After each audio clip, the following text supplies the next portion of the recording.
Hi, I'm Ted Raddick with the Courier Sports Department. I'm here with Dave Hahnemann and Brandon Schreider, and welcome to Week 7 of Chalk Talk. Brought to you by our sponsor, Rhodes State College. Be sure and visit their website at rhodesstate.edu. Before we start today, I want to make note of a change. The Hopewell Loudon Van Buren game at Van Buren has been moved to Thursday at 7 p.m. Kennedy Siebenaller was a 2018 Hopewell Loudon graduate, multi-sport athlete for the Chieftains, and a student at Tiffin University. She was tragically killed in a car accident on Saturday, and the game has been changed to allow the Hopewell Loudon students to attend her visitation funeral. All of us here at the Courier Sports Department would like to pass along our condolences to the Siebenaller family and the Hopewell Loudon and Bascom communities. Dave, Finley High School has St. John's this week at home. St. John's. St. John's kind of gave St. Francis a pretty good whipping last Friday.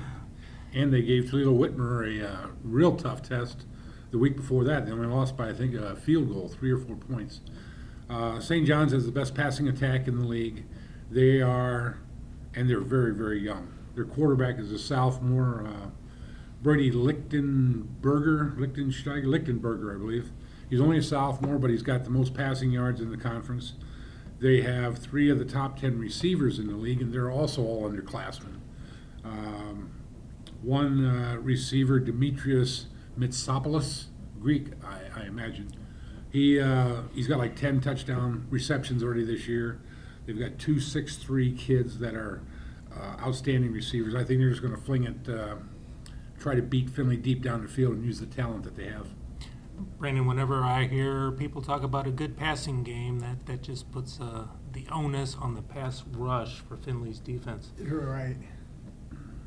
And yeah, I mean, they're going to have to get after him to even have a chance, and obviously their own passing attack. Obviously taking a hit now with Rickle gone as well. So. Right. Big game in the BVC this week. I'll be there. Undefeated state-ranked number 1 McComb against Pandora Boa, who's also 6-0. And I hate to throw around terms like BVC championship game, but this has that feel. Yeah, pretty much, kind of like the de facto BVC title game with the only 2 unbeatens left in the conference. And even as good as McComb's history has been, as good as they've been lately, this would even be their first 7-0 start since 2012. Okay. If they would get that win. So, I mean, obviously, big implications on both sides. Both teams can run the ball. Both teams can throw the ball. And both teams have good defenses. Yeah. I guess that's why they're 6-0. Yep. I think Pandora's allowed 19 points in the past 5 games. And I think they were all all the season. first 2 weeks. Right. So. Yep. What are some of our other big games this week, Brendan? Well, I know Grove has a big one. Yeah, that's kind of the next one is Grove Spencerville in the NWC. Grove kind of controls its own destiny now with Spencerville losing to Crestview last week. And so if Grove can run the table in the conference, they'd be NWC champions for the first time since 2005. If they would win it outright, it'd be the first time since winning it outright back-to-back in 2002 and 2003. So big NWC game here, kind of like the BVC game, kind of has title implications. Right, for we're the rest of the only season. 3 weeks into league play in the Northwest Conference, Yeah. and Grove's the only team without a Okay, loss in loss. that league. Another big one in the Northern 10 this week. Yeah, Seneca Easton Cary. Obviously, Mohawk is leading. They're unbeaten right now, but Seneca Easton Cary both with only 1 loss. The winner here, you got to think, at least is keeping their title chances alive in the conference as well. And probably locking up a Week 11 playoff spot. Yeah, definitely. With all the Harbin points that come with that. And then a couple other ones I was going to touch on, 2 BVC games as well. Obviously, the Hopewell Loudon Van Buren game.